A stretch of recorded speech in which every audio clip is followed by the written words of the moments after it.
Game of Thrones Season 4, Episode 8 is now over, but we're just getting started here on Game of Thrones Live, here on post-show recaps. And now, here are the two guys who are about to blow your mind, hopefully not literally. Rob Cesternino and Josh Wigler. Josh, how are you doing? I'm good. Thank you for giving me an extra 5 minutes before we started. I wasn't quite finished vomiting from the end of this episode, so I just needed a little more rest time. Was very important. Red Viper, you blew it. He blew it. Blew it. He blew it. It was sad, very sad ending to a really cool character. I don't know. Obviously, I knew this was coming, so I'm curious to get your reaction. I saw a lot of blown minds online as well. Yeah. So what did you think about that, Rob? How did that go down for you? Well, you know, they hyped it during the week. The creators or the showrunners Benioff and Weiss, they sort of said, "Oh, we're so happy with how it came out." And I'm watching it and going along. I'm like, okay, well, I mean, I had said during the week this came up on our feedback show that we do, and you had asked, one of the questions was, how do you think it's going to work out? I'm sort of like, well, I feel pretty good about the Red Viper. I would have bet the house on the Red Viper. Sure about the I was all in on the Red Viper. I'm like, well, I don't even understand why they would do this if the Red Viper's not going to win the fight, because Tyrion was already going to be guilty. So why not? Why go through all this trouble? And basically, he has this vendetta against the Mountain. It's all too perfect.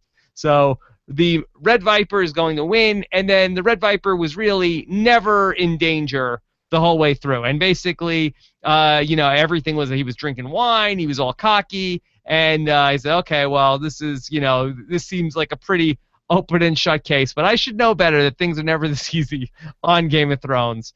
And basically, he had the Mountain dead to right, and he's gonna go in for the kill. And I'm like, boy, this is taking too long. This is going on too long. And I was having a bad feeling about this, and sure enough, boy. Did not work out for the Red Viper there. Oh yeah, my God. I guess the lesson here is, if you are a man, do not pick a fight with a Mountain. Oh boy. Probably a bad idea. Yeah, I was really feeling it for Prince Oberyn. I thought he had a real Inigo Montoya vibe happening tonight, and I was feeling very good about him, but no, this was not how you would ideally like that to go down. Yeah, and this is definitely his Inigo Montoya moment, except this is not the Princess Bride where the hero gets to slay the six-fingered man. This is Westeros. This is a world where if you've come for justice, it's the wrong place. And the Red Viper learned that lesson firsthand. Yeah, and ideally, when you have the Mountain on his back, you probably just want to kill him. I guess he wants the confession. He wants the Mountain to point to Tywin so that now he has a just cause to start going after the Lannisters. The confession was probably overkill. You probably didn't need it in hindsight. But I think at this point, Oberyn he's a badass. Clearly, we saw he drops the Mountain. In fairness, yes, he gets his head bashed in and exploded all over the floor, but he drops the Mountain. He lays him out. So clearly, we have firsthand, eyewitness experience that the Red Viper is a badass, can hold his own, can fight like the best of them. And I think at this point, he's probably figuring, well, I've basically killed this guy. He's not going to be able to lift me up, in his nearly dead state and explode my face. Mm-hmm. It's a kind of a tall order, but he underestimated his opponent here. I think the Mountain is a murder machine, as we talked about, I think, on the feedback show, and you don't mess with the murder machine. All right, so much to get to. Of course, this is Game of Thrones Live here. We are live on Sunday night. The episode just ended about 25 minutes ago for us who watched on the East Coast feed. So we got the chat room going. We've got a couple hundred people here chatting with us live. We've also got Twitter going. Use the hashtag PSRecaps. And, of course, you can also comment on our YouTube channel at postshowrecaps.com/YouTube. We also appreciate when you subscribe to our YouTube channel. We're going to be here the next 2 Sunday nights and probably talk about Game of Thrones a bit more going along here, because this is going to be a really, really fun end to the season, we hope.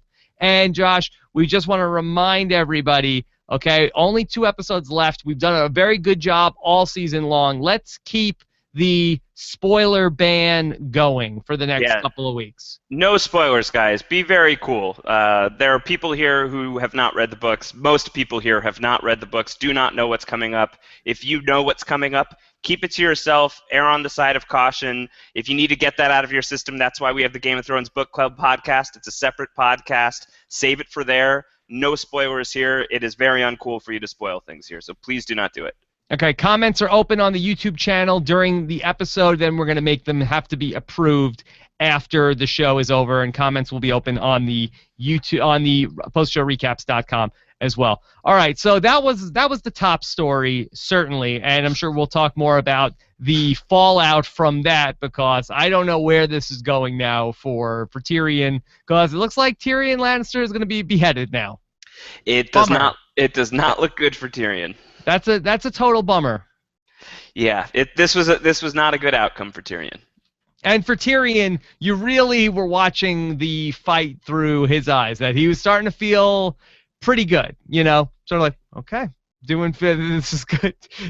I'm feeling very good about this. And as a Mets fan, like I totally can relate to what this must have been like for Tyrion to watch this.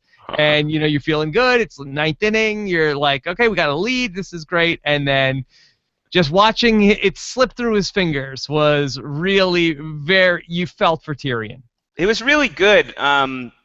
You can really see it on Peter Dinklage's face too, of the moments of excitement and yes, we got this. To once the Mountain has the Viper up in the air, just Tyrion's face just drops, his jaw starts hanging open, and I imagine that was echoing what many of the people watching at home were feeling. I think that Peter Dinklage's face was the exact same face that pretty much 90% of the audience was making at home. Even me, who knew this was coming, my heart was racing during this scene. It's it's a different kind of rush when you've read the books and you watch this show because you have anxiety knowing what's coming up and seeing not only if they can deliver it, but also kind of almost willing it not to happen, almost willing it to work out a different way this time, and it did not. It worked out as it worked out in the books, and it was freaking brutal.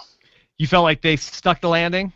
Absolutely, 100%. I mean, I would have to go back and read the chapter again just to tell you exactly how close they get it, but just from memory, that is pretty close to 100% exactly how it happens, from the fact that the Mountain punches the Red Viper's teeth out, gouges his eyes out, and blows up his head with his hands. That is how it goes down, and the dialogue is pretty much on point. It was perfect. This is one of the best adapted scenes from the books on the show by far, and I would even go further and say this is, I think, the best episode of the season, and we've said that a few times as we've been going along. I think top to bottom, and I'm excited to start going through the rest of the episode because I think some of the performance in this, from Daenerys, Arya, Sansa, fantastic, fantastic, fantastic episode. I'm so happy with how this episode came out. Now, we know from the Red Wedding, we know from the Purple Wedding, they've got these cleverly branded hashtags. Is there a hashtag for this? Is this like the Red Trial by Combat? I don't think that there is really a name for this one, but when people, before this season started, and people who had read the books knew that this was coming, a lot of people would just be like, get ready for the Red Viper. Get pumped for the Red Viper. Get excited for the Red Viper, because it's one of those shaggy dog stories, which is kind of what Tyrion is telling Jaime in the prison cell, which we'll get to. But it's this rambling story that has no real ending. It doesn't really end with any sort of purpose, and that's kind of the Red Viper's story. Is you think that he's coming into the story with this grand purpose, this crazy vendetta that's going to be satisfied, that's going to play a major role in things going forward, and then pop, his head explodes. So it's kind of like that, and really good stuff. I'm a big fan of the Red Viper story, and I thought they did a fantastic job with it. This doesn't concern you that this is maybe what George R.R. Martin is doing to everybody with Game of Thrones, where there's just going to be no last couple books? That there's going to be no one left, or there are going to be no books at all? There's going to be no satisfying end to the story. I've always thought about that. That's very much on the mind. But you know what? If George does not get to the end of the books, this show is going to end at least. So there's always going to be that. Okay. Yes. All right. Well, what do you think was the second biggest story of the night? I know that's the lead story. If a bunch of other things happened tonight, what would you say was the second biggest story for you? It would be a toss-up between everything that happened with. I mean, a lot of big things happened. Sansa revealing herself to the rest of the Lords of the Vale is a pretty big one. Jorah being exiled from Daenerys's inner circle. Mm-hmm. Ramsay Snow becoming Ramsay Bolton is a big story. There are tons of stories. It's hard to figure out a place to start. Not Grey Worm and Missandei showmance? I guess that's pretty big. Or not big because there's nothing there, but it was a. I think that there's some wiggle room there, Josh. I think the show has left that open-ended based on what I saw tonight. Well, it depends. Does he have the pillar or does he have the stones? I don't know. Well, we'll talk about all that. If he has the pillar, and Theon has the stones, maybe they are the pillar and the stones. Okay. Theon all right. and Grey Worm. We'll talk about that. If me and you ever start a band, I want the band to be called The Pillar and the Stones. You got it. Okay, well, to figure out who's going to be the pillar and who's the stones later. All right, let's talk about this episode and sort of go through it with more of a fine-tooth comb, and of course, then we'll take your comments after we get through the episode and take all of your questions. All right, so I was a little bummed out at first that we started off in Molestown. Yeah. I was not pumped up to see that. I was not psyched for Molestown. I thought the scene was really good, though, even before the Thens show up. I wrote online, I want somebody to dub this with Master of the House from Les Mis. I feel like that would be a very funny YouTube video. I thought it was pretty good, and I like that it shows a little bit more of the underbelly of Westeros and a little bit more of the culture of the North. I thought it was good, but it wasn't necessarily where I wanted it to start. One hell of a party up in Molestown where you get to play Name That Tune from the Molestown Wenches Belches. Yes. Like I could name that tune in 6 belches. Belching out the Bear and the Maiden Fair. I don't know that I would have gotten it. I wouldn't have gotten it, no. I have a pretty good ear. I don't know. Yeah, and so poor Gilly, luckily she's been able to be on the right side of the tracks and hasn't gotten into any of this prostituting herself, but all the other prostitutes are mean to her. It's kind of like Molestown Mean Girls. Yeah, they are not fans of Gilly. No. Well, full disclosure, many of us fit that description. It's really Sam. It might be the only one. What are you talking about not being a fan of Gilly? She's beautiful. She's smart. She's intelligent. She's a good mother. She's brave. She's survived more than you've ever survived anything, Rob. How dare you? How dare you, Sam? Maybe Sam and Ygritte. Maybe those are the only two Gilly fans. Ygritte loves Gilly. Big fan of Gilly. Because Ygritte loves to kill people, and for her to not kill Gilly, she must be on board.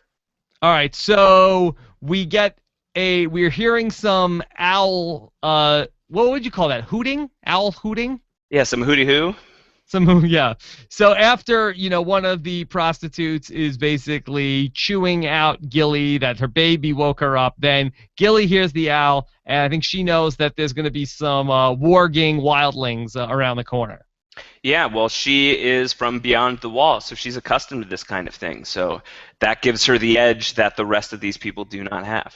Okay, so here come all of the wildlings, and it's a whole Molestown massacre. Now, what are the... I was confused about what the wildlings are doing here, because they massacre all these people, and then, somebody said in the conversation with Jon Snow later in the episode they want us to come and get them at Molestown. But then also... other people are saying that they're coming to the wall. Are the people, the Ygritte and that whole gang, are they trying to draw the Night's Watch away from the wall? Yeah, I would say so. I mean, wouldn't that make sense? Because the fewer men that are guarding Castle Black, the easier it's going to be to get Castle Black. Yeah, and they're also under the impression that there's a lot more guys at the wall than there actually are, right? Yeah, they believe that there are a lot more people there than, 100, 105 people? Yeah, Because if they really knew, those people that like Ygritte and those guys could probably just like take the wall in like 10 minutes. Yeah, if they really knew, they would have been at the wall probably a month ago. Yeah, there's only 102 guys there, and one of them is Sam, and the other guy is blind, and so there's really, how many actual decent fighters are there even there? Jon Snow is pretty good with a sword. He's pretty good, but if they've got 100,000 guys, so I understand this is the plan where they're trying to draw some of these people out, and then Mance Rayder and those guys are coming to actually come to the other side of the wall. Right. So it's sort of a two-flanked attack that's going on. Yeah, the plan is to get Castle Black, take over Castle Black, open up the gate that separates the far north from Westeros, and then everybody can just walk in through the front door. Okay. Do you want to just keep going about the? Let's talk about this from. Okay, hold on. Ygritte, she sees Gilly and says, "Okay, good. That's fine, right?" It's good to see you, Grit. It's been a while. It's been a while. She hasn't had much to do this season. She was in the first episode, and that was it. She was in the first episode, then she was in that scene where the Thenns destroy all of those poor villagers, and you only see her shooting the arrow into one of the villagers. But other than that, that's all she's had to do this season. Okay, so she has, basically she saves Gilly, and okay, good to know. But meanwhile, we cut to Sam and Jon Snow and all those people, and basically, I felt like this is a big pity party for Sam at this point. I felt like we have bigger problems here than Sam talking about Gilly.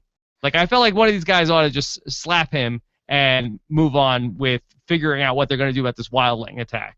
They've always been very protective of Sam. Now would probably be a good time to say, "Hey, Sam, nut up. We got a situation going on here."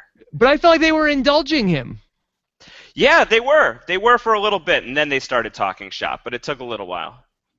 Hold on, I think we have an earthquake here happening on the oh my gosh. On the West Coast. Are there giants outside? I hope not, but I think that was definitely very scary, and I saw you shaking. Is everything okay?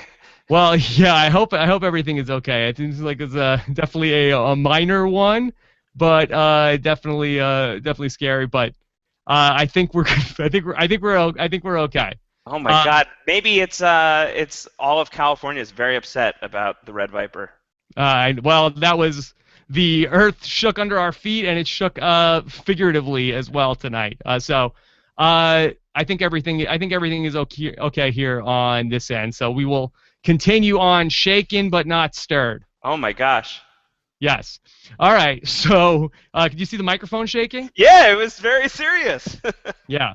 Okay. So hopefully everybody is okay about that. Hopefully it's not something that's really big somewhere else. Hopefully it's just something small happening here I'm in Los Angeles. So hopefully everybody is okay. And let us know in the chat room if there's any reason why we should maybe consider picking this up at some other time. Okay. So let's talk about everybody up at the walls decision here, because I kind of feel like it would be time to sort of revisit Jon Snow's plan from the last time we saw him, and nobody's really talking about that. To be flooding the gate, basically, to make the gate inoperable. Yeah, now would be a good time to probably do that. Yeah. Now, is it too late to do that? I feel like that nobody else seems as concerned as Jon Snow. It's getting late. It's getting to the point where they should probably be very worried. Obviously, the wildlings that are now in Westeros are getting very close to Castle Black. Molestown is not far away by any stretch of the imagination. So this attack is going to happen very soon as next week's episode, it looks like. So now would probably be the time to shut it down. But the problem is it's a political thing where Alliser Thorne and Janos Slynt, the guys who are kind of at the head of the Night's Watch right now, they don't like Jon Snow. They're not listening to Jon Snow, and they don't want to take his advice seriously. But now that this Molestown thing has happened, I feel like it's irrefutable. This is coming, and we got to do something about it. Yeah, it's a little annoying to me that really, like, there are lives at stake here, and we're still having this whole, like, wiener measuring contest with Jon Snow, where, like, for the good of the realm, like, Right. these guys are sworn people of the Night's Watch. Why aren't we taking this more seriously? Well, because the Night's Watch is kind of in shambles. It's not only just 100-something people that are manning the wall at this point.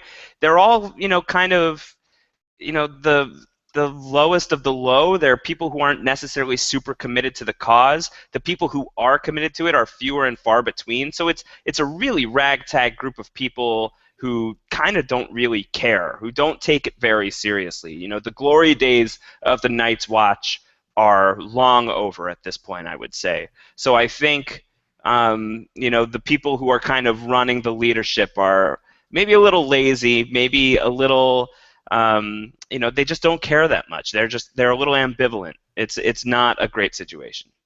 Okay, so we have everybody, all these wildlings converging on the wall, looks like in next week's episode, at least from the preview. In the preview that I saw, I think this is kosher to discuss the preview. Sure. It seemed like it was all people coming to the wall. It was basically all the battle at the wall. Do you feel like that potentially next week we have like a Blackwater type episode where it's 100% at the wall?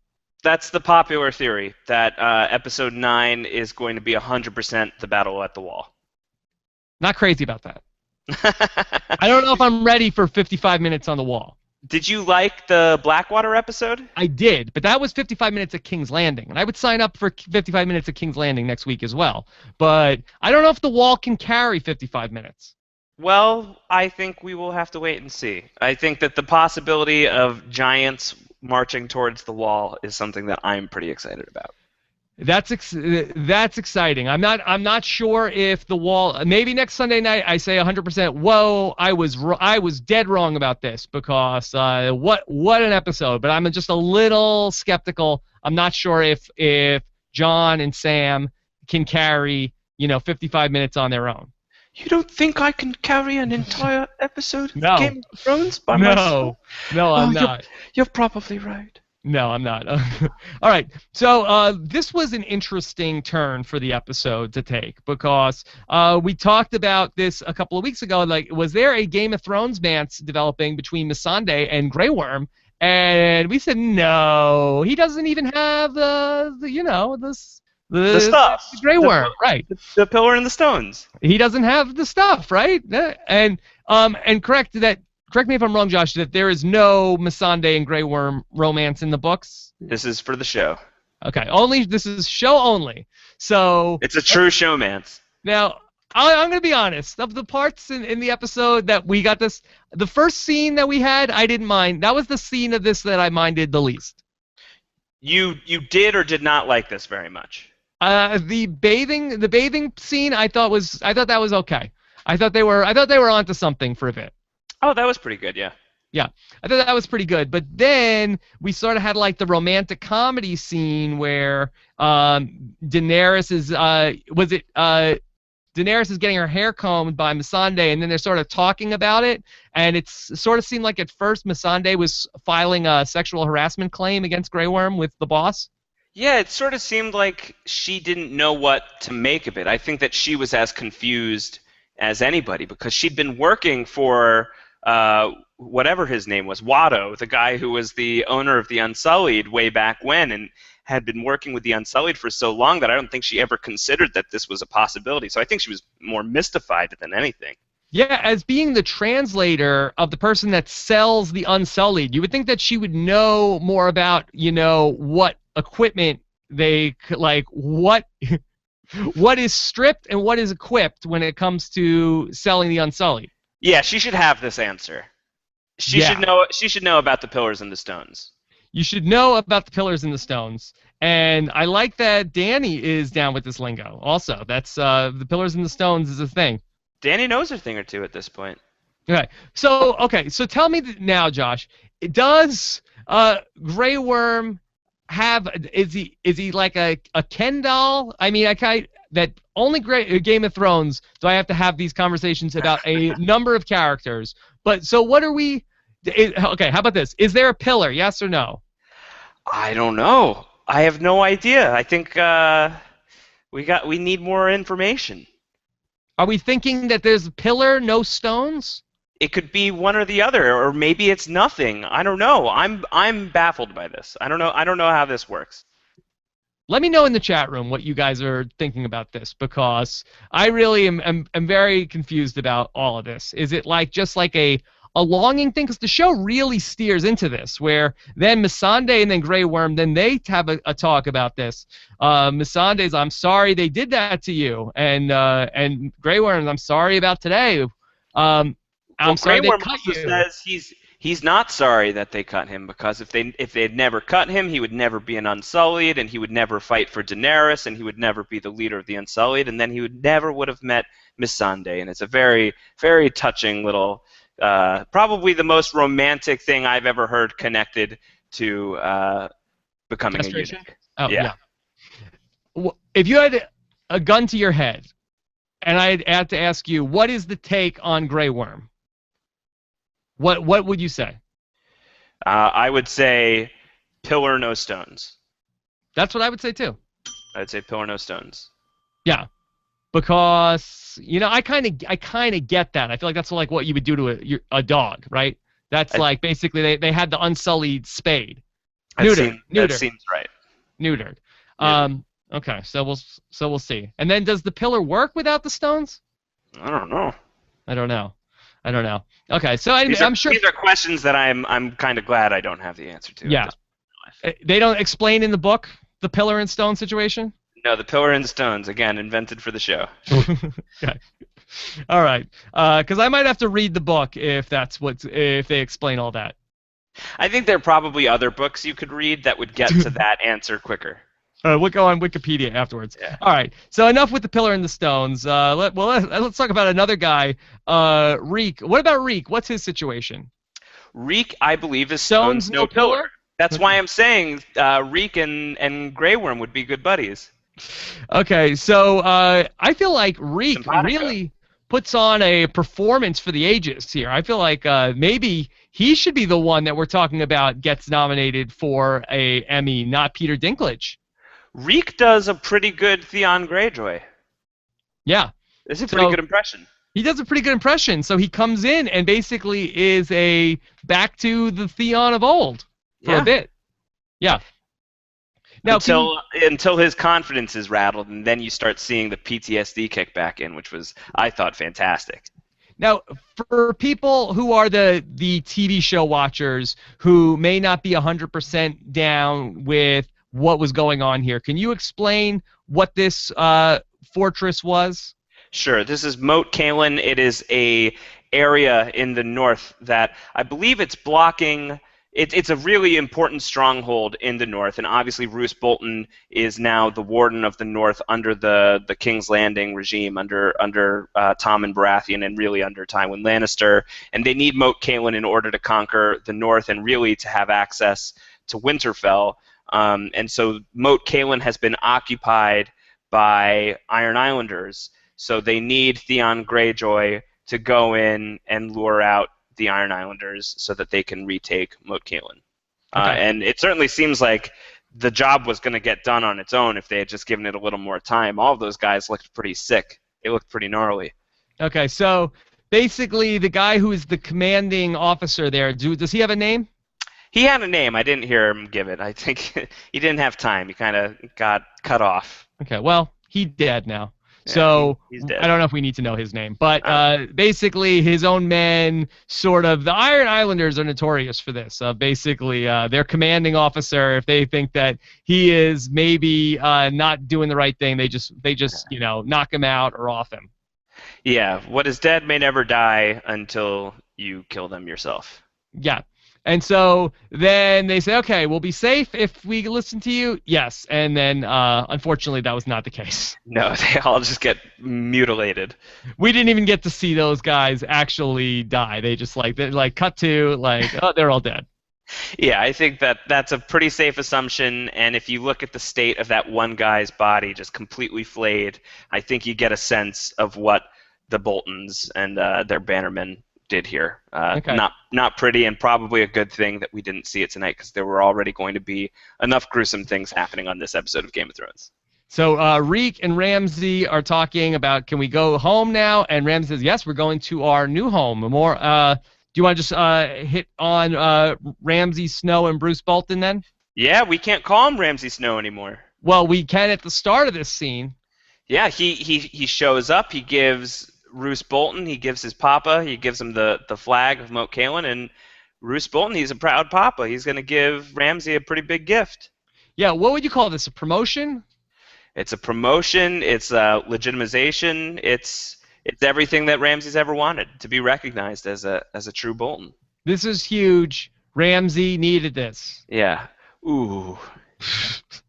That's right. That's right. Now, why did Ramsay Bolton at the end say to Reek, hey, I think I'm going to need a bath? He loves bath time. Don't you love bath time, Rob? Are you not into bath time? I guess so, but what's he into? He's into Reek giving him a bath? Yeah, Reek's his manservant. Reek gives good baths. I guess so. I mean, am I missing anything on that? I know that he gave Reek a bath a couple of episodes ago, so now then Reek gives him a bath. Yeah, so now it's Reek's turn to return the favor. That's how it works. That's how when I bathe with my friends, that's how we do it. Okay. Do they have good baths in Winterfell? I don't think anyone's really got a good bath anywhere. Oh, probably, except the Wildlings. That one place that's like the hot springs. I would have never left. That's actually pretty good. That is pretty good. Do you think? I feel like they've got some good ones out in like Meereen. I feel like Daenerys has access to some good baths. Yeah, I suspect that. Yeah. Do you think it's odd that they use miles in Westeros? Like, I would have thought that they would have at least been on the metric system. I was surprised to see them using miles. I think we've talked about this before. And yeah, well, they've used feet before, and I thought that maybe they're just like they use feet as like a unit of measurement, like literally like a person's foot. And right. So, okay, that's 500 feet that way. But when they're using actual miles now, I find that odd. Yeah, they invent so much terminology and lingo and culture and bizarre character names that you think that they would be like, I don't know, they would come up with some frickin' name for this. Yeah. They can't be the most detailed show on television, I guess. They're pretty close, though. I felt like They're that was almost weird. there. Okay, so how big of a sense do we get of the North, where it's like 500 miles that way, 700 miles that way, 300 miles that way? What is it like? Basically, like as big as New York State? I mean, it doesn't seem that huge. I guess that's as far as they could see, right? It's pretty big. The North is way larger than the Six Kingdoms combined, is what Roose says. And Westeros is about, I would say, the size of the USA. So it's a significant chunk. Okay. Duncan Kirk McPherson says miles have been around for millennia. Okay, so now is that how they got the word miles from millennia? I don't know. No, I don't think so. I'm joking. Okay, so let's. These are the kinds of things that we really get killed on in the comments. So let's move on. Let's go. Okay, We've got important things to get to. Let's talk about Littlefinger and the tribunal. Now, who are these people? So they are fellow lords of the Vale, and I think that they are stepping in to basically be like, well, Lysa's dead, and we don't know you from Adam, so we're calling an audible here and figuring out what the heck just happened. Okay, so they go with the story. It was a suicide, and Littlefinger calls her very melancholy. Did you like Littlefinger's defense here? Yeah, I thought that was fine. I think that certainly we saw that Lysa was very irascible and very irritable and prone to kind of these big emotional moments, and that's just us as viewers. And even going back to season 1, the first time we see her is with her 11-year-old son's mouth on her boob. So I think it wasn't much of a secret that Lysa was kind of a kook. Did you get the sense that the Lords of the Vale were not super thrilled with Lysa in the first place? Yeah, but I think at the same time they are not super thrilled with what seems to be a pretty suspicious end to her life. Yeah. And so I think that everybody in the Vale was not psyched about the leadership and hasn't been ever since Jon Arryn died. no, I don't think so. And so then we bring in Sansa, who we're gonna call her Elaine for a little bit here. You Sure. like that? Elaine. Yeah, I like that. Okay. I bet it's Elaine with some crazy spelling too. I bet there's like a Y in there. It's Alayne. Is that what it is? That's what it is. Okay. Come on. That's so George R.R. Martin. It's so George. Yeah. Well, how would Joshua be spelled in Game of Thrones? There would probably be like Jotchwa. Joshua. Joshua. Okay. So then they bring out Sansa, and Josh, was this Sansa's finest hour? I have always been a Sansa fan. I would like to reflect the question back on you because I've always been a big Sansa fan. I'm a Fansa. And everybody knows you're a Sansa Fansa. And this is what I've been saying. I've been saying that she's got this in her, and I thought this was a fantastic moment. So I'm curious to get your take. Was this Sansa's finest hour? Yes. Yes, this was Sansa's finest hour. Very, very good. Now, I had thought that Littlefinger had prepped her on this, but I guess it turned out that she was doing this all on her own, and she does an even better acting job than, forget Peter Dinklage, forget Theon. Sansa should get the Emmy for she was even crying in front of the tribunal, that she was able to bring up real tears. It was very good. Yes. Fantastic job there by Sansa. The timeline between Littlefinger pushing Lysa out the moon door and then sitting in front of all of these Lords of the Vale is a little murky for me because you would think that Littlefinger would have had time to be like, Sansa, here's our plan, here's what we're going to do. And you don't really see that. That doesn't really seem to be what happens. Although I guess Sansa turns to him and says, I'm sorry, Lord Baelish, I can't lie for you. So maybe they did have that powwow. So what do you think they did? So basically, all right, they're in the room. They're by themselves. So Lysa goes out the moon door. Like, are there like people like those guys that like are guarding the bloody gate? Are they just like are they ever like just looking up and like, oh look, there's somebody going out the moon door? Like, yeah, oh, I feel like, is that Lysa Arryn? They have to have like there has to be a guy whose job is to just watch the moon door all the time. That seems like a safety protocol you can't ignore. Yeah. So, I mean, and does Littlefinger go running out of the room like, oh, my God, Lysa, she killed herself. Oh, my God. I think he probably has to. Or does he act like he was, like, I guess he must, right? Just walks out whistling, turns the other way. Just pretend nothing happened. Do. So, all right. So, good on Sansa. Well done. And Sansa and Littlefinger then, actually, so after it's over, then Littlefinger is, he's already on to the next thing. This guy doesn't miss a beat, and basically he's getting everybody pumped up and saying that, hey, you guys like the Lannisters? You want to be with the Lannisters, or are you going to do something different? Yeah, and they are, I still think kind of resistant to Littlefinger, but just because the Vale, they kind of seem a little skittish. They don't seem like they really want to commit anyway. Yeah, they don't really want to, and they're up in the Eyrie, and they're kind of feel like, why leave? It's such a pain in the ass to get down. We're up here. It's fine. Nobody can get through the bloody gate. What do we want to get involved with anything for? It makes sense. It makes sense to me. So Littlefinger is saying like, hey, I think it's time to Robin needs to leave the nest. So what's Littlefinger up to here? That is, he's just trying to like send Robin off into the world, and hopefully he gets killed along the way. No, I think that he's saying that Robin needs to leave his comfort zone and he needs to start being a bit of a man. And it seems that he wants Robin and Sansa to get hitched, which is what he said, a few episodes ago. I think that seems to still make sense for Littlefinger's plan. So is Robin or Littlefinger just feels like Robin might be just like a leader that he can sort of like is very malleable, somebody that he could just basically get to do whatever he wants rather than somebody he's just trying to get out of the way? Yeah, and failing that, get him married to Sansa and give him a swift push out the moon door, I think would probably do the trick. Okay, there you go. So then we have, let's go out to Meereen. And do we want to quickly talk about Arya showing up at the Vale? Oh, actually, well, we also have that second scene with Littlefinger and Sansa, and we have Littlefinger basically asking Sansa, and that's why I wonder if they did have that conversation before, because Littlefinger sort of asks her, "Why did you do what you did for me?" Right. And It's basically the answer is better to gamble on the men that you know than the strangers you don't. yeah, and so she says, "Do you?" Or Littlefinger asks her, "Do you think that you know me?" And Sansa says, "Well, I know what you want."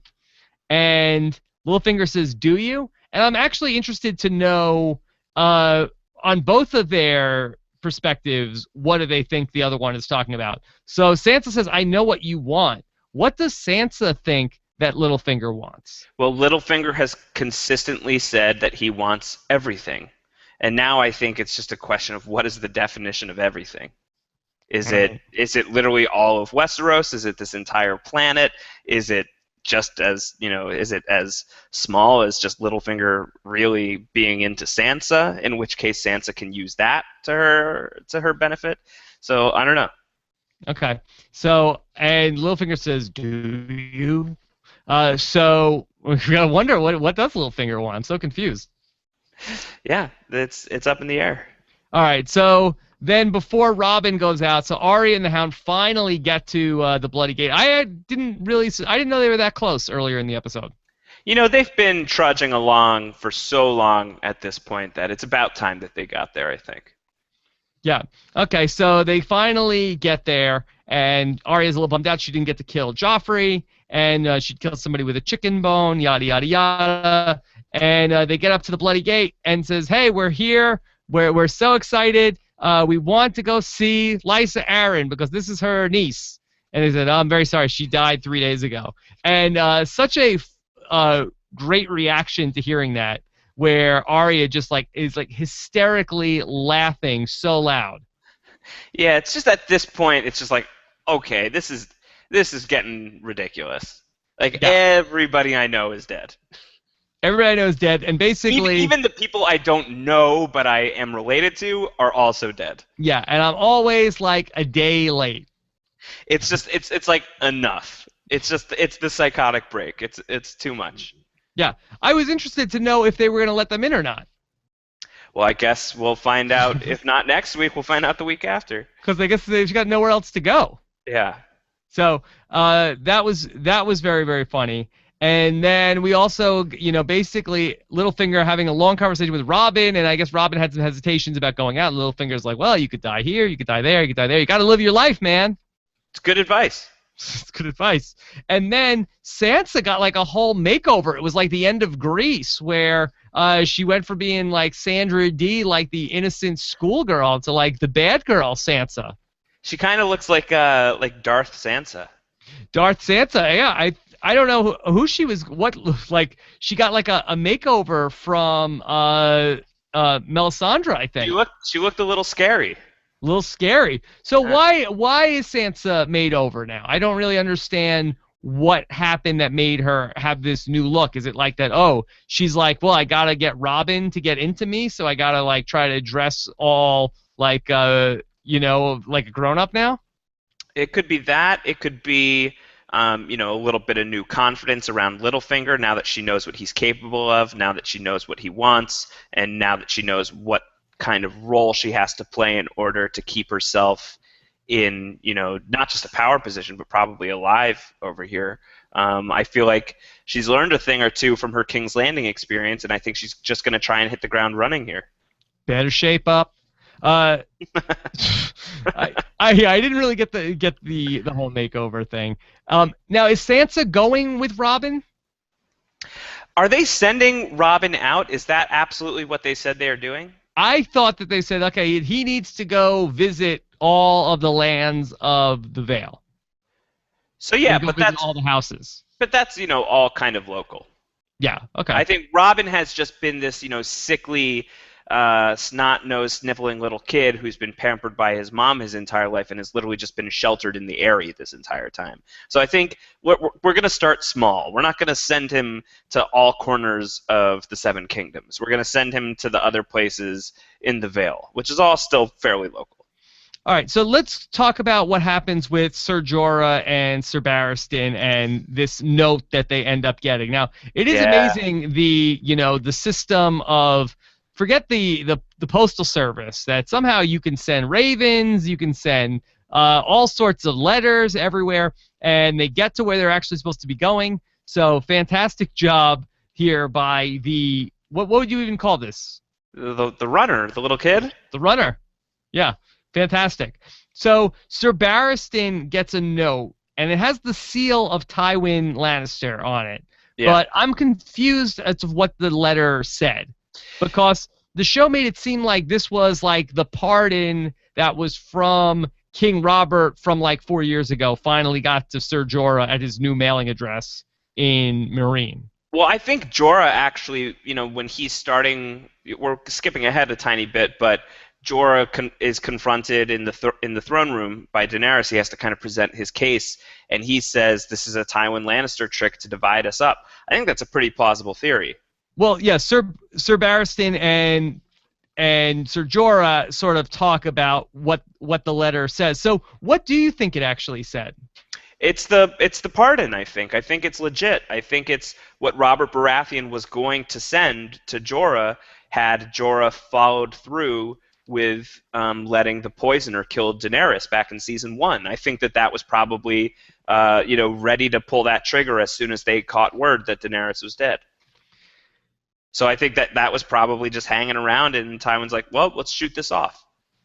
Okay, so they just had, like, the pardon was already written, and Tywin said, all right, let's just send this out. Let's see what happens. Yeah, I think that's that sounds very much like Tywin Lannister. Maybe Tywin forged it is also a possibility. Yeah. Well, like, was it dated like 4 years ago, and then it just basically just went out and got to them now? That's what they said, that it was dated the year that Daenerys and Jorah met. But, like, it's so confusing to me. Like, how do they know they're in Meereen? Is it just like, please deliver to Ser Jorah wherever his, they know. A forwarding address? Like, it was like Ser Jorah, like Dothraki Sea, Essos. And then it just got forwarded to Karth, and then to Yunkai, and then to all the different free cities until it finally found him? Well, that sounds pretty convoluted, but if you're taking it as the theory that Tywin is sending this letter, then we know that Tywin knows that Dany is posted up in Meereen. They've been talking about this, and Tywin is just now starting to take it a little bit seriously, which is why I think this would make sense that Tywin would want to do whatever he could just to, throw a little hand grenade in the situation. So doesn't Ser Jorah do a really piss-poor job of explaining himself? Well, I think that at this point, Jorah probably thought this was never going to come up. I think he was completely blindsided by this. But he doesn't say to Daenerys at all. Like, I know she's pissed and say, look, when I originally met you, did I have other intentions? Yes, that is true. But you won me over. When I met you, I realized that I couldn't go through with this. And since that point, I've been loyal to you. And is she going to buy it? Probably not. But does he make that case? He never says that, yes, when I started, I was a spy. But now I don't want to be part of that. I want to be with you, Dany. He's like, I love you. I think it's an unforgivable betrayal. He doesn't have an argument. He's selling secrets to the man that killed basically wiped out Daenerys' bloodline, except for her and Viserys. And on top of that, maybe she would have been able to forgive him if he'd given up sort of that kind of argument, but she gets the information out of him that Jorah told the Baratheons about Dany's baby with Khal Drogo. Why was that a big deal? Because she was pregnant with a baby who did not make it, and I think that is still a traumatic thing for her. So it's not like, oh, she can't sit on the Iron Throne because she had a miscarriage or anything like that. It's just that that was like a personal piece of news. It's a personal piece of news, and it gives them it gave the Baratheons the information and certainly the incentive to go and really pull the trigger, pull the assassin order. I mean, the next thing that's really the thing that ignites Robert Baratheon back in season 1 is he finds out that Daenerys is pregnant, and he's like, that could be a Targaryen heir. I'm not letting that little baby grow up and come over here back to Westeros and take the throne back. No way, we're going to kill them right now. So Jorah, really directly endangered the lives of Dany and her baby. That's not something she's going to forgive. Josh, do you have to have Targaryen blood to be the king? I watched the comic book Girl 19 finally. I finally got around to watching the epic history of the Baratheons, and so it turns out that the Baratheons actually share some bloodline with the Targaryens. So King Robert is, a descendant of the Targaryens, and Loosely. Very, very loosely, but he does have some blood relation to the previous king. Well, the Baratheon. Robert Baratheon is the first king to sit there that isn't, full-blooded Targaryen, and I think that it was like, well, let's put up Robert Baratheon as kind of the poster child of this rebellion because that's a cause that people would be able to swallow. But do you still have to have some bloodline to, like, hypothetically, let's say, Robb Stark. His rebellion succeeded, and he wanted to go all the way to King's Landing, and he killed Joffrey, and he took over. Could he be the king because he would not have any bloodline to the Targaryens or the Baratheons? I think it's winner takes all, man. I think that there are no hard and fast rules of that kind of thing because it would be unprecedented if Robb had won his way over to the Iron Throne and sat on the Iron Throne and said, "Hey, I'm the king of Westeros now. Come at me, bros, if you don't agree with it." So I think that it really is just a matter of strong arming your way there, and at that point, if the people are on your side, it's yours. So the bloodline is kind of irrelevant. I mean, if you take over everything, you don't need to be. Yeah, it's the status quo, but I think that it had Robb Stark, and that's not even really what Robb was angling at. But let's say he was angling at being the one true king of Westeros. If he had gone there with enough manpower and enough support from the people, who is really going to be left to contest it? So where's Ser Jorah gonna go? I feel so bad for him. Sucks. Yeah, he's got nowhere else to go. Yeah, it's a lonely night into the desert for Ser Jorah Mormont. He's got that pardon. I guess he could go back to Westeros. Guess so. Is he gonna go back to Bear Island? Maybe. I don't know. Could he just get a big stereo boombox and sort of stand outside Marine and sort of try to get Dany to let him back in? Do they have those in Essos? I don't know. Is that something they've got? I felt like even maybe he couldn't make that case to Dany, but I felt like bro to bro, he could have sort of told Sir Barristan what the real deal was. Yeah, but Barristan is I don't think that he's a particularly political animal. But at this point, I think he's probably like, oh, well, this is good for me if Jorah's out of the picture. But on top of that, I think that Barristan is super loyal to Daenerys. He sees Daenerys as his new opportunity to kind of atone for having served the Robert Baratheon regime, and now he can kind of get back on board with the Targaryens. And I think he doesn't really know Jorah that much beyond what he has seen of him since joining up with Dany's cause, and his reputation before that, which is he's a fugitive from Westeros because he, sold people into slavery. So he now gets this bit of information, and I think for Barristan, that's a big red flag. And I think that he's speaking with the Queen's voice. I don't think that there was going to be any bro to bro on this one. I just feel like I felt like he should have at least tried it. They could have said, "Look, Sir Barristan, you know Bob Baratheon, you know how it goes in there, and I was just trying to get back. I didn't really know her, and I don't think that. I just think that to know her is to love her, but I didn't know her. Barristan is not going to stick his neck out for Jorah Mormont. There's no reason for him to. Not a solid bro, Sir Barristan. Well, I don't think that those two were ever totally bros. Yeah. Okay. So then, let's see. And then are we up to talking about, is it Beetle time? Should we go to Beetle time? Beatlemania? I think it's Beatlemania. Okay. Very interesting story about Orson Lannister. Yeah, could you recap it for me? Because I was lost. All right, Orson Lannister. I think that's the point of the story, frankly, is I think you're supposed to get lost in it. Orson Lannister is the cousin of the Lannisters. I'm not sure whose side or whatever, but basically, wet nurse dropped him on the head, and he is a simpleton now, and all he does is smash beetles with a rock. And I thought it's very interesting. Tyrion says, not nearly enough has been written about morons, because only the great men have a lot written about them. Yeah, so much written about great men and not enough about morons. Totally true. And so Tyrion he had his reasons, and he studied, and he watched every day. He'd eat his lunch and watch him break the rock, or break the beetles with the rock. It filled Tyrion with dread. And we get to the end of the story, and Tyrion's like, "So, what did you think? Why did he do it?" And I expect Jaime to put a whole button on the end of the scene and make it all make sense. And Jaime says, "I don't know." Yeah. There's no answer to this story. There's no ending. And it was great. It was great. I'm not complaining about this, because had this been like Sam and Jon Snow having the exact same conversation, I would have been ripping my hair out.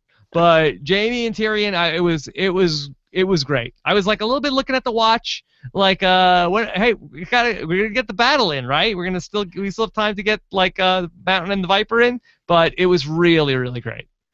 Why would he smash the beetles? Why would anyone do that? I don't know, Sam.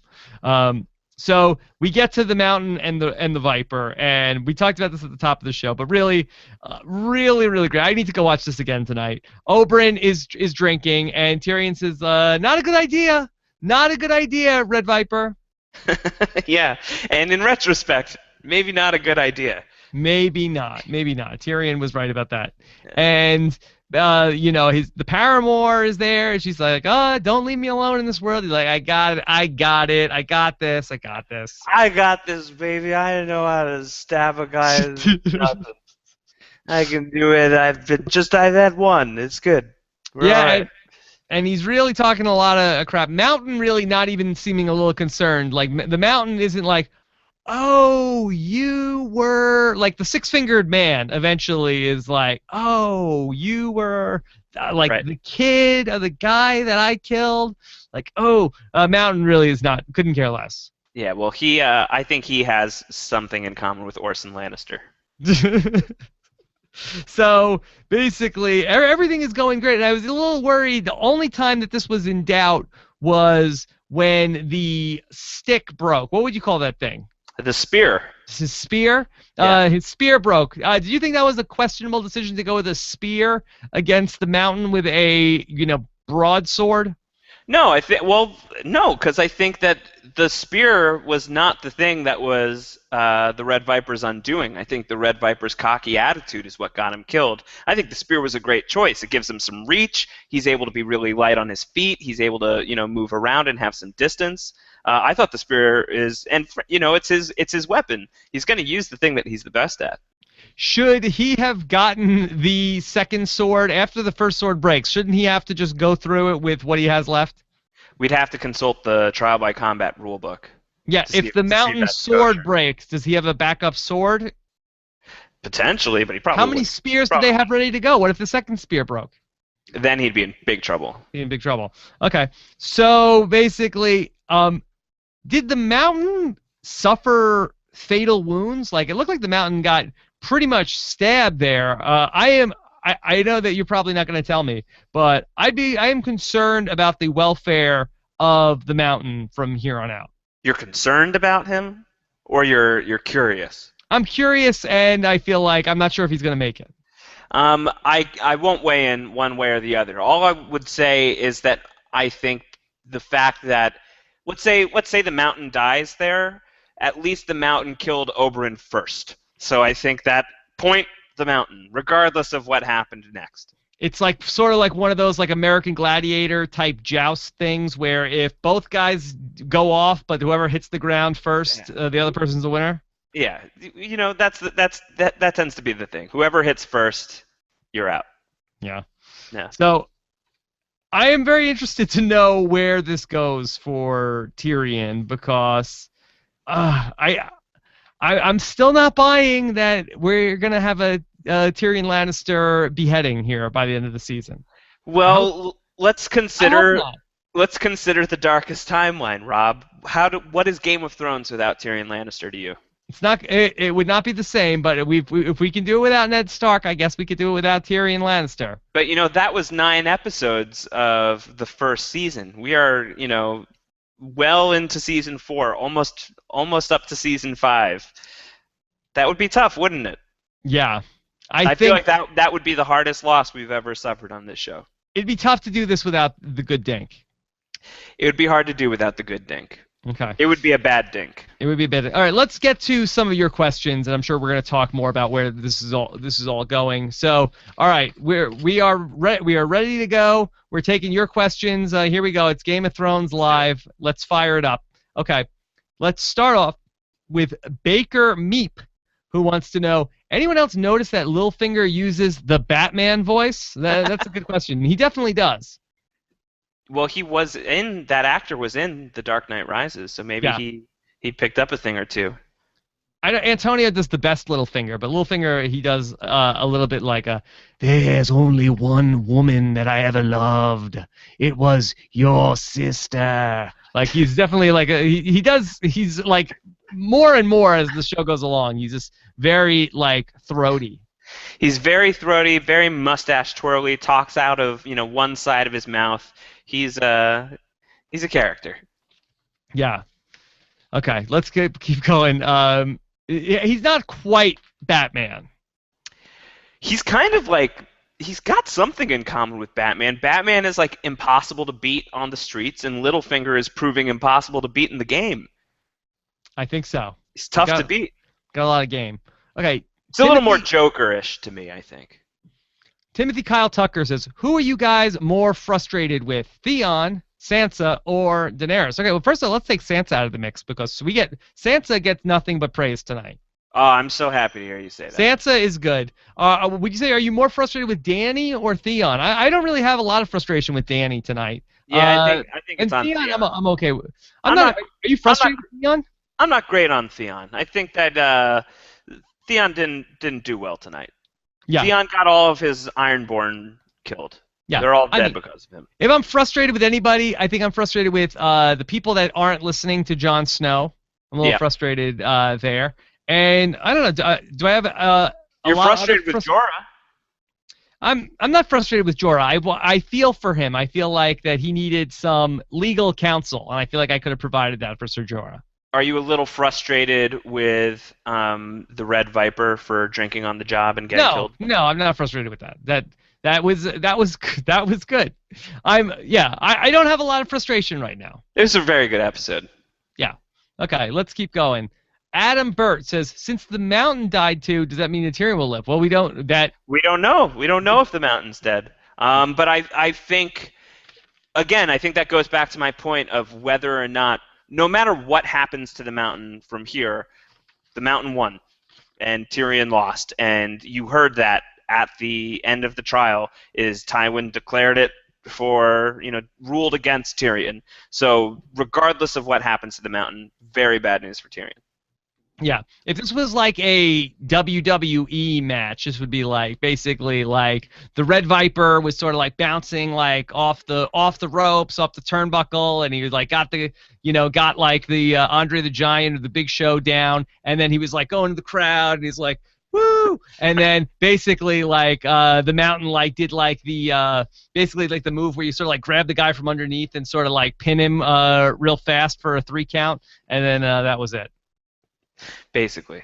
Or sort of like got him in like basically like the Westeros version of basically like the Boston Crab or like the figure 4 leg lock, and then that was it. He put him in a Myronese knot. The Myronese knot, yeah. Okay. Matt Forsyth says, favorite Game of Thrones showmance: Sam and Gilly, Grey Worm and Missandei, Ramsay and Torture, or Hot Pie and Pies, etc. Do you have a favorite showmance? I love Hot Pie. No, that's not a real one. Let's just talk about the real romances. I'm a fan of John and Ygritte. Okay, that was I had no problem with that when it was happening. I thought that was good. But yeah, Sam and Gilly and Missandei and Grey Worm, not why I'm checking out this show. I also really liked Jorah and Dany while they seemed to be friends. I liked Jorah's crush on Dany. I always enjoyed him smoldering at her. I thought that was fun. Yeah. But it seems like those days might be over. I don't know what Ser Jorah's going to do now. Cry a lot. Really bummed out for Ser Jorah. Yeah. I don't know. There's like nowhere left for him to go. Yeah, he's just going to mope across Meereen. Went to off himself. Nah. Jim Science wants to know, so what out does Tyrion have now? How can he possibly escape the pending doom? Will he ever get to the bottom of the dead Beatles? Oh, I think the dead Beatles thing is going to be a big mystery. I think it gets back. I think that's going to be one of the unresolved mysteries of this show. I think that's one thing that maybe we'll never get an answer to, sadly. And I think that's going to bug a lot of people. There you go. Is that a pun? I think so. Yeah, there you go. Sorry. All the mysteries died with Orson Lannister. Exactly. When that mule kicked him to death. Yes. So we'll have to see what happens there. And what was the other part? What does Tyrion have any outs? I don't know what Tyrion is going to do. Can he does not look good. Can he escape? I don't know. Not good. Does not look good. Julie Lara says, so was the Viper's death this brutal in the books? Well, you said it was pretty close. Was it as bad? Yeah, it was. I don't know. I mean, it's been a couple years now since I've read the books. I remember it being horrible to read and like just being completely stunned by it. And I relived that experience tonight. It was very tough to watch. It was very, very brutal, both in the book and on the show. In the books, was the Red Viper like really hyped up? Like, was there like, did he get to do more stuff where you really felt? Because I feel like to all the book readers, I feel like that everybody was so excited to see the Red Viper this season. So, what did he have as a bigger impact in the books than he did in the TV show, where he was sort of like had that one scene in the beginning, then sort of banged a bunch of people, but other than that, really didn't do much throughout the course of season 4. No, he doesn't do too much. It's really about his personality, the fact that he brings Dorne really into the equation, just the way he carries himself as a completely different character than anyone we had seen on the show or had read in the books at that point. And it's just like another. I think it's the best kind of short-lived example of how George Martin tells this story, where he creates this awesome new action figure, plays with it for 2 minutes, then twists its head off and throws it away and goes, I can make another cool action figure in 5 seconds. So like that's just the way that he treats these characters, and it kind of teaches you, don't take anyone for granted. They can be here for 5 books. They can be here for 5 seconds. And I think that the Red Viper is kind of the big, bright flash in the pan example of that method of storytelling, and I think that's, at least for me, that's why I really latched onto the character. There are people who say that the Red Viper is like by far and away their favorite character in the entire story. I'm not on board with that, but I think that he's a fantastic character, and I think his ending and his entire arc is really kind of representative of the way that Game of Thrones is told. Very sad. Dead Very Viper. sad. Yeah. The dead Viper. Okay, let's go to the Kazman, 5656. So what do you think is going to happen now that the Hound and Arya have reached the Vale? Do you think Peter will pay the ransom or just execute it? Well, I don't think that Littlefinger is going to execute the Hound. No, I think that you and I talked about this. That'd be kind of a bummer. We talked about this on the feedback show, that I think that Littlefinger and the Hound, they could be buddies. They both have the whole F the King going on. Yeah, they hate the king. And hate the king. Yeah, Arya is Stark, and Littlefinger is pro-Stark kids, at least. I think that, he has his eggs in the Sansa basket, but I think it would not hurt his cause to have another Stark. So if Littlefinger catches wind of them hanging around down there, I would not be surprised to see an Arya-Sansa reunion. Hey, could you marry off Arya to Robin, and then, Sansa's back to free agent? I guess. But I don't know. Oh, okay. I'm throwing stuff. I feel like the moon door. I feel like Littlefinger maybe doesn't necessarily want to marry Sansa so much as he wants to do other things. Whoa. Rick Sanchez wants to know, where is that little Stark Rickon? Still no Rickon this season, huh? Where is my Rickons? Where is Rickon? Where's? I don't know. There's a whole Tumblr dedicated to it. Where's Rickon? I believe it's whereisrickon.tumblr.com. It is a meme. You know why I don't care? Why don't you care? Because wherever Rickon is, Asha is too. And you don't want to see her again. And I don't want to see her. Wherever Rickon is, there's plenty of walnuts, and it's fine. It's fine. Yeah, he's gonna be all right. Yeah. Hopefully it wasn't Molestown. Yeah, everybody's always okay on this show, so he's gonna be fine. Rhinoification wants to know, anyone know the status of the Hound and Arya? Yeah, I think we don't know what's going on there yet. Yeah, we think Arya's probably still laughing. Yeah, she's cracking up. Yeah, she's snapped. Okay, let's go to Spicy Wasabi. You know nothing, Josh Snow. This probably won't go over well in Dorne. Should we expect retaliation from the Martell family? Well, who would they retaliate against? That basically, they're for the people that are mad in Dorne, like they say, that is so Red Viper. That was so Viper that he got involved with this being trial by combat, tried to get revenge for our good, for our sibling, Alia. Is that right? Ilya, yeah. Ilya. And he tried to get revenge, and he basically got into a big fight with an 8-foot-tall guy, and he got killed. Like, what's to get revenge for? Well, they can't be more mad at the Mountain. I think that they could be pretty mad at the Lannisters for allowing this to happen. I guess so, but he volunteered. He volunteered, but it's he said, she said. There's no other Dornish people other than, the Red Viper's paramour who are in town to kind of weigh in. I think that I would be a little worried. I think that this causes some problems. Frankly, I think that no matter how this shook out, this was bad for the Lannisters and the Dornish. I think that this was, win or lose for the Red Viper, this was going to cause a problem, and I think this does not help. Okay. It does not help to have the Prince of Dorne, one of the Princes of Dorne's dead, and the other prince, who's the ruler of Dorne, is not going to be so happy about it, would be my guess. Natalie Kuchik wants to, do you think that Sansa is falling for Littlefinger, or is it self-preservation? What do you think? Do you think that Sansa could be into the Littlefinger? No, I don't. I think self-preservation, and I think that Sansa is starting to play the game, and I think that she would lean into the idea that Littlefinger is into her and use that as, kind of a piece on the board. I think she knows that that is now one area where she might have Littlefinger under her thumb. Yeah, she's not into the Littlefinger. No way. She's just not that into him. Lady J882 wants to know, are they really going to kill 2 fan faves instead of just killing the Mountain? Would that be worth it to get to lose 2 people just to save the Mountain? Mountain's pretty big. Mountain's pretty big. I think you gotta just in terms of you gotta kill 2 people to physically equal killing the Mountain. I feel. Yes. Like, right? If Tyrion stood on the Red Viper's shoulders, would that equal the Mountain? I don't think that they would get there. I don't know. I think they would still need another Tyrion. I felt like I was missing the two Tyrions and the Red Viper would work. Did you feel like that we could have really used some more wide shots with this? I felt like we really were missing the scope of just how much bigger the Mountain was than the Red Viper. Did you feel like we got enough of that?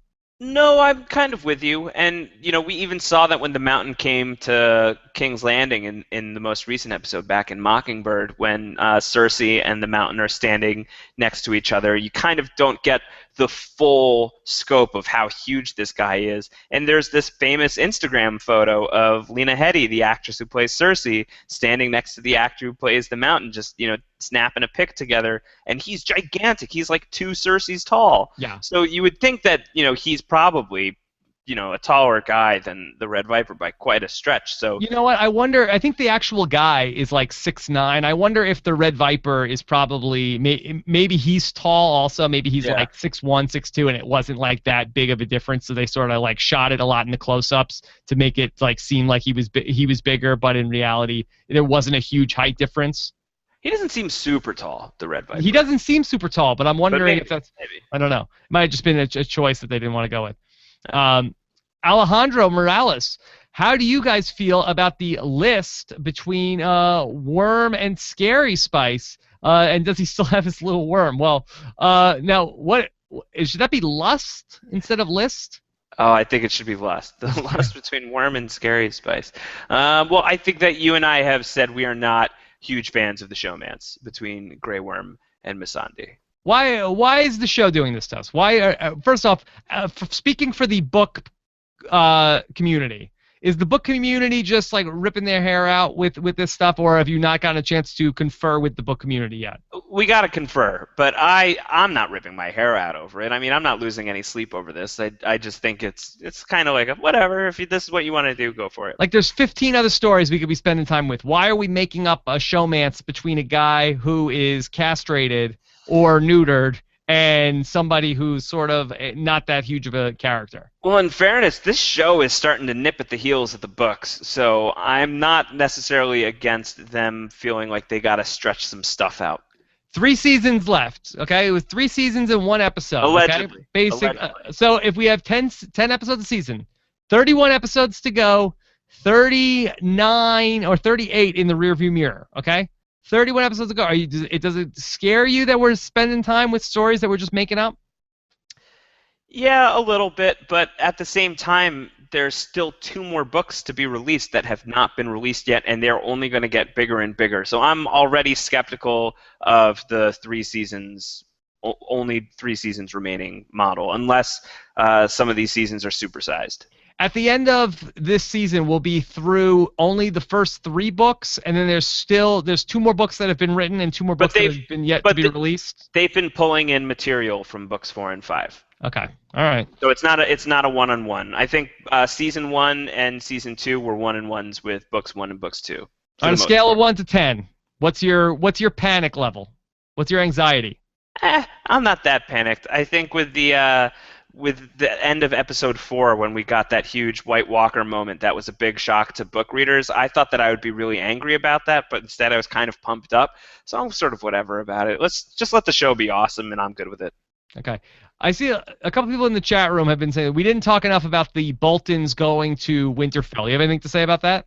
No, but it's definitely a sign of how much the times have changed, that, these people who go around flaying their enemies and chopping their wieners off are now going to be kicking around in the castle that was once ruled by the most honorable guy in the story. So we've come a long way. Things have not worked out so well for the North, and I'm definitely excited for where this could go.